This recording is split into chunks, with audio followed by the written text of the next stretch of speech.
All right, let's talk some Detroit Piston basketball. Make sure you hit that subscribe button, bell icon button. Check out our Detroit Piston Talk playlist for more videos like this. Don't forget, you can also find us on Facebook, Instagram, Twitter, all those social media links in the description. You ever need to reach out for a business question, inquiry, sponsorship, video quest, whatever the situation may be.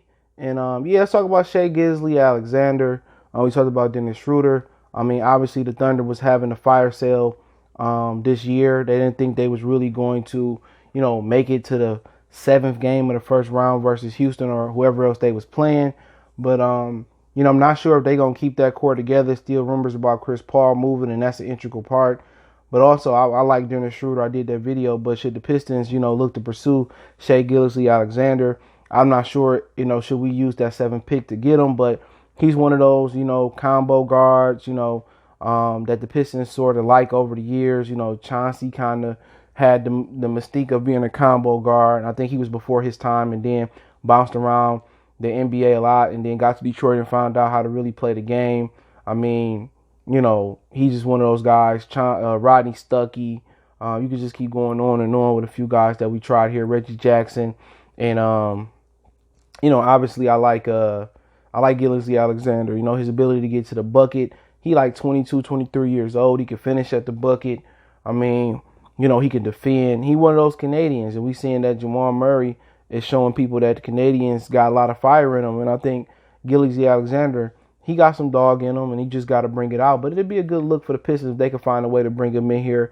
Not sure exactly what Oklahoma City Thunder is looking for. I'm pretty sure they're looking for picks and assets to build a young team.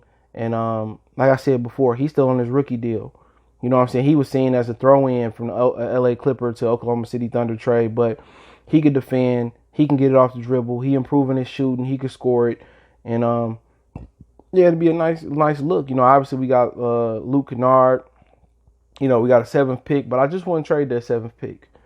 You know what I'm saying? If I could trade my next year first-round pick, I would think about it. But he one of those dudes that you like, and it's, alternatives to getting point guards. You know what I'm saying?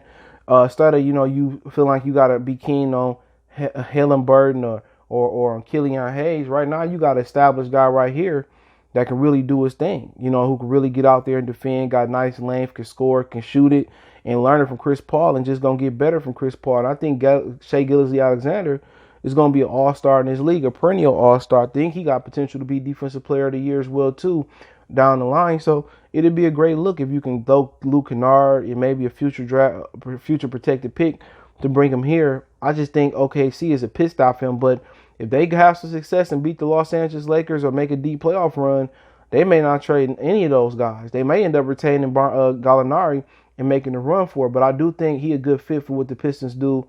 He'd be right by Canada too. I think he's from Toronto, but he'd be right by Canada. Over the bridge to Ontario. He could score it. He could shoot it. I think he'd make a good Piston. So there are alternatives. The Pistons could sit there and take Sadiq or Okoro, or they could take R.J. Hampton. They can take one of those guys and still go out there and get a veteran point guard. You like Schroeder. You like Gilgeous-Alexander. Obviously, Spencer Dinwiddie don't want to be here. Don't forget Chris Dunn is still out there. He a defensive-minded point guard that like to set people up and just need to work on his jump shot. So there are options in free agency. There are options out there, via trade where some really good point guards could be available. So, obviously we're not just limited to drafting a point guard. If you don't like none of those point guards, then you don't like none of those point guards. And that's just the honest truth about it. So, to be honest, they could take a 2, a big man, a wing guy, and still they can go out there and get a formidable point guard. And I think Gilgeous-Alexander should be up there, on the Pistons priority list if he's available. You know what I'm saying? But the question is, who do you like more, him or Schroeder? You know what I'm saying? I think Schroeder is a tremendous talent. He can score it. He can get it off the bench. He can get it off the bounce. He can facilitate. And I just think, what Dwayne Casey, if it's true what he did with Kyle Lowry and DeMar DeRozan, developed them, if he can develop Schroeder and just complete his point guard training, and it may very well be complete, just playing with Chris Paul, or, he can do it with Shai Gilgeous-Alexander, you have a good point guard to come. You ain't got to worry about a guy, filling his way out in the NBA. You ain't got to worry about him going through his bumps and bruises. They didn't lump their head. They had the best, Jedi point guard training you can get from Chris Paul. Chris Paul and Rajon Rondo is 2 of the last dying breeds of upper echelon point guards that's still there. and you able to get that training from one of them two, you probably going to be all right at 22, 23, 26 years old with Gilgeous and Schroeder. So they already been schooled. They're ready to pop. And going from west to east and getting out of Chris Paul's shadow and taking his training and what they learned from him, I just think it make a lot of sense. You know what I'm saying? If you think Killian or Cole Anthony or Halliburton is going to be the absolute truth, then you go out there and you take those guys. You know, but if you think somebody else on the wing can help you out, you know, then you have a couple options. You could trade back into the first round and get a point guard, Cassius Winston, or you could trade up and get the kid, trade back and get the kid from France. If you believe Tyron or Tyrese Maxey can play point guard, you know, from Kentucky, you know, you could trade back in late first round and still get one of those guys. You know, I've seen some drafts that got Cole Anthony falling as far as into the 20s. And we already know those playoff teams love to trade out of those picks because of cap space. So in a scenario, you still can go into the draft and get you a wing guy and trade back in the first round and get you a point guard to develop. You know what I'm saying? And the sense is you can go in free agency and you can see if you can get Van Fleet to play the point guard. Or you can see if you go out there and get Chris Dunn to play point guard. You know what I'm saying? You got a whole bunch of point guards that could be available. Spencer Dinwiddie, Dennis Schroeder, Shai Gilgeous-Alexander. You know, there's point guards. John Wall might be available if you willing to pay that price tag. You know what I'm saying? So there's guys available out there to control the point guard position. I think Dragic might end up being a free agent or something pretty soon. So, I mean, I think he's a little bit old. I think he need to be part of a championship team.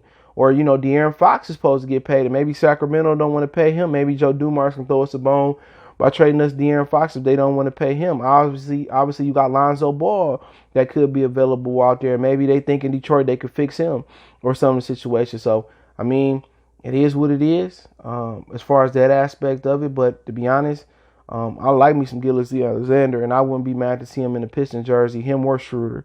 You know, and people are going to say, what about the possibility of drafting both of them? I mean, or trade for both of them. Then you probably would have to get that 7th pickup, Christian Wood, and somebody else as well just to get them. But it depends on what Oklahoma City Thunder do. If Thunder, you know, they get past the Rockets and they make a playoff run, they get past LA, they're going to keep that thing together. If not, then it could be a fire sale, and Chris Paul could be headed to Miami if they miss on Victor Oladipo, or if they miss on what's the old dude named Giannis.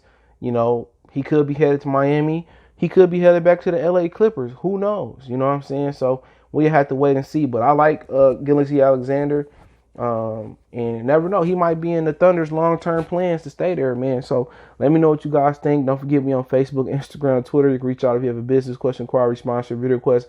All my social media links there. Twitter's the fastest way than Facebook. I'm rarely on Instagram at all. Want to make a donation? Cash App is CJ Good 313. PayPal link in the description. Best way to donate is share the video. Don't forget to check out the channel while we're right here on YouTube, Goodfellas Sports TV. One time for the one time we gone.